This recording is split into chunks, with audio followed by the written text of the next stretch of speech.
छ र यस सम्बन्धी हामीले भारत र चाइनालाई मात्रै नभएर यहाँ भारत और नेपाल के बीच 200 साल पुरानी सीमा विवाद एक बार फिर से भड़क गया है। नेपाल के प्रधानमंत्री बालेन शाह ने एक ऐसा विवादास्पद बयान ने दोनों देश की राजनीति में भूचाल ला दिया है, जिसके बाद खुद नेपाल सरकार को सफाई देने के लिए सामने आना पड़ा। दरअसल बालेन शाह ने संसद में दावा कर दिया कि वे केवल भारत ने ही नेपाल की ज़मीन पर कब्जा नहीं किया, बल्कि नेपाल ने भी कुछ भारतीय ज़मीन पर कब्जा कर रखा है। इस बयान के आते ही नेपाल के भीतर विपक्ष ने अब उनसे सबूत मांगना शुरू कर दिया और पूर्व विदेश मंत्री प्रदीप ग्यावाली समेत कई पूर्व राजदूतों ने इस दावों को सिरे से खारिज कर दिया। मामला इतना बिगड़ गया कि नेपाल के विदेश मंत्रालय को तुरंत सफाई देनी पड़ी कि पीएम का मतलब आधिकारिक कब्जे से नहीं बल्कि 10 गज के क्रॉस बॉर्डर अतिक्रमण से था। अब सवाल उठता है कि ये 10 गज विवाद क्या है।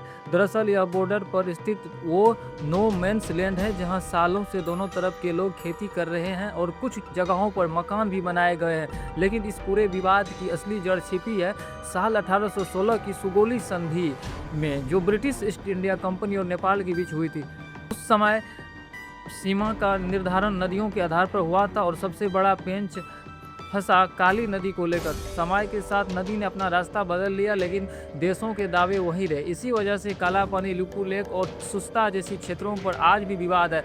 नेपाल का दावा है कि काली नदी का असली स्रोत उसके क्षेत्र में है, जबकि भारत इसे हमेशा से अपना अभिन्न हिस्सा मानता आया है। साल 2020 में नेपाल ने एक नया राजनीतिक नक्शा जारी कर इन क्षेत्रों को अपना दिखाया था, जिसे भारत ने एक तरफा कार्रवाई कहकर खारिज कर दिया था। हाल ही में कैलाश मानसरोवर यात्रा के मार्ग लिपू लेक को लेकर भी नेपाल आपत्ति जता चुका है। हालांकि दिलचस्प बात यह है कि बालेन शाह के इस बयान पर भारत ने कोई तीखी प्रतिक्रिया नहीं दी है, जिससे साफ है कि नई दिल्ली इस मुद्दे को कूटनीतिक तरीके से शांत रखना चाहती है।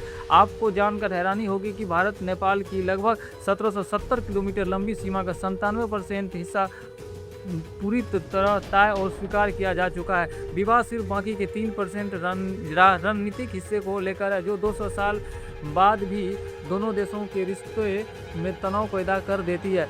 दोस्तों, क्या आपको लगता है कि भारत नेपाल बैठकर इस 3% के विवाद को हमेशा के लिए सुलझा पाएंगे, या यह मुद्दा ऐसे ही राजनीति की भेंट चढ़ता रहेगा? आपकी राय कमेंट में जरूर लिखें। धन्यवाद।